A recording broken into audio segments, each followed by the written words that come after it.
Manguha po tayo ng malunggay.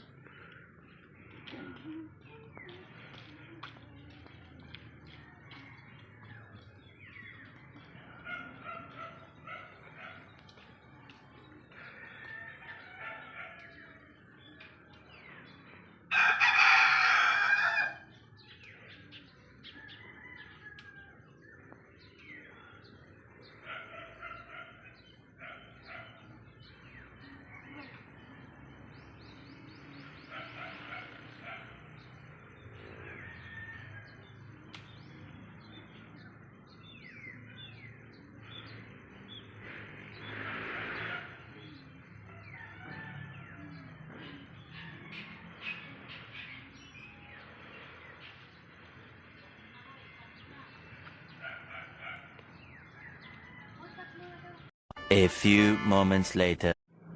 Maghihimay po tayo ng malunggay.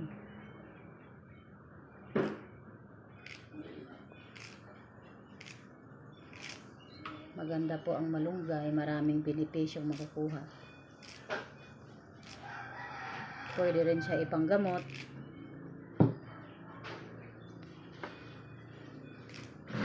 Himayin lang natin yan.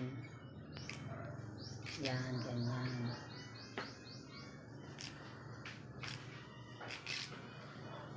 Tapos, pinitihin natin, gayatin natin para mabilis siyang madurog pag diniklik natin. At mabilis din magkatas. Hindi na natin kailangan i-blender. Paano kung walang mga blender ang iba? Ganito lang po ang gagawin.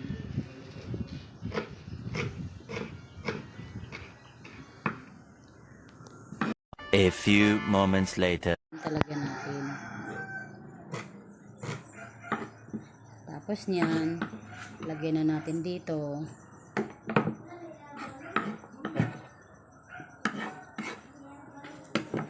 Yan, tapos didikdikin natin. Didikdikin natin ng may pagmamahal para lalong mabisa. Para lalong mabisa sa ubo at sipon. Maganda po ito sa ubo at sipon, sa mga nagpapadede. Pinuhin natin hanggang sa kumata siya.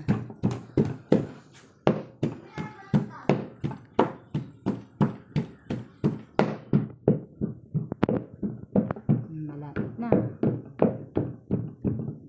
Tiyaga, kailangan lang ng tiyaga. Gusto mo na ang anak mo ay hindi laging umiinom ng gamot, ay kailangan mo to herbal.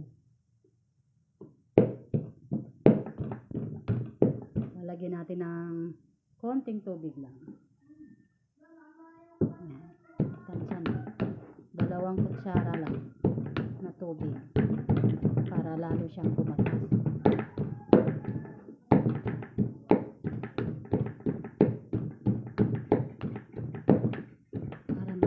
Mapino. Ito lang yung ginagamot ko sa mga anak ko. Hindi na ako papainom pa ng mga gamot na mga para sa ubo, para sa sipon. Ito lang yung ginagamot ko sa kanila. Napainom ko sila ng 3 beses sa isang araw. Umaga, yung hindi pa kumakain, pinapainom ko na sila.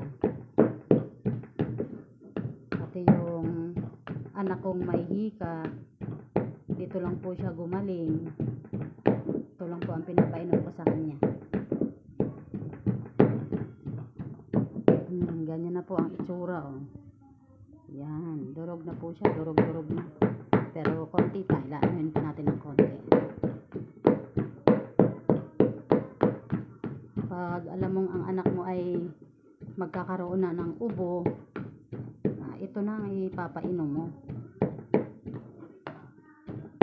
Napakahusay niya, ano lang, 4 na araw, minsan 3 araw painom mo sa kanya, basta 3 beses sa isang araw. Bitawan mo na, huwag mo kusang nalambot at nawawala. Ganyan lang po ang ginagawa ko sa mga bata na kahit nga yung 14 years old, 10 taon, nainom nito. Kahit ako, nainom din nito, nawawala ang ubo ko. Yan, ganyan lang po ang gagawin natin.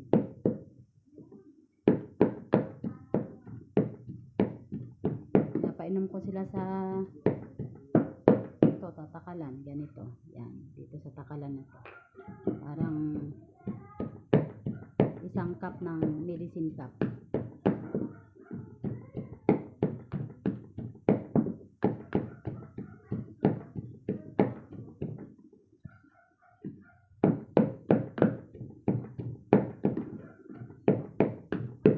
Pwede na siguro to. Ayan. Okay na po. Durog na durog na.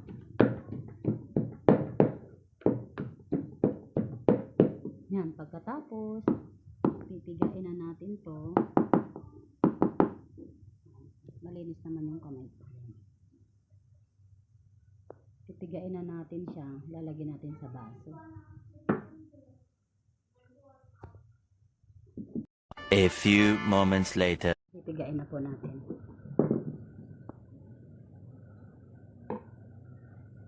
Sa malinis na tela. Pipigain natin sa malinis na tela.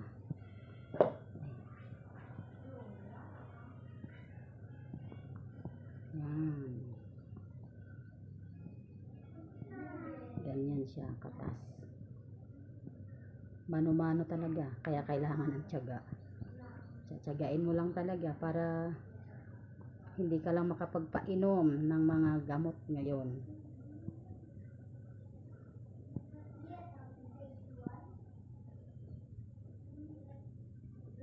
Yan. Ito yung pinagtigaan. Ito po ay pwedeng hindi itapon, ilalagay siya sa halaman. Maganda po siya sa halaman.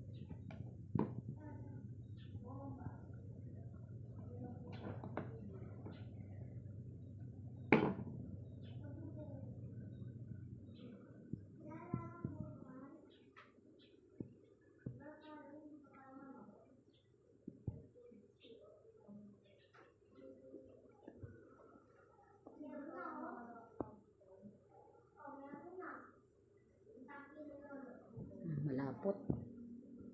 Yan yung nakakapag papagaling yung lapot ng malunggay.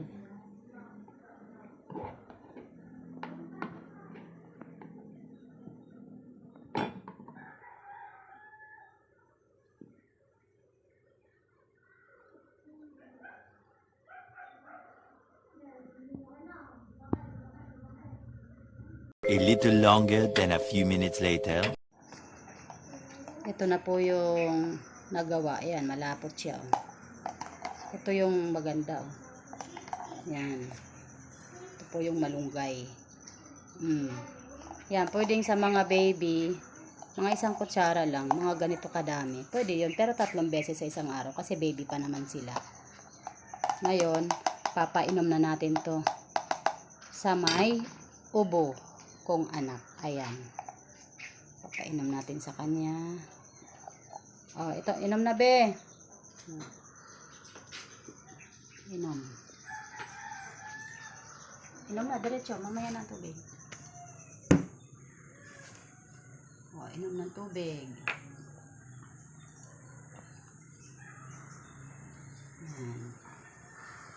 Yan ang mapakaganda. A few moments later. Pipigain na po natin.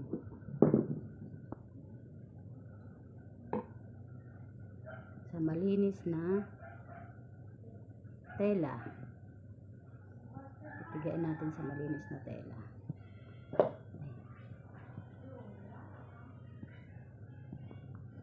Yan.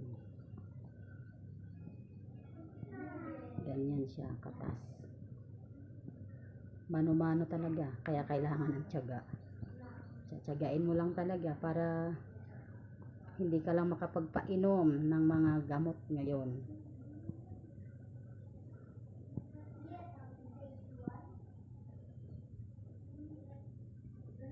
Yan. Ito yung pinagtigaan. Ito po ay pwedeng hindi itapon, ilalagay siya sa halaman. Maganda po siya sa halaman.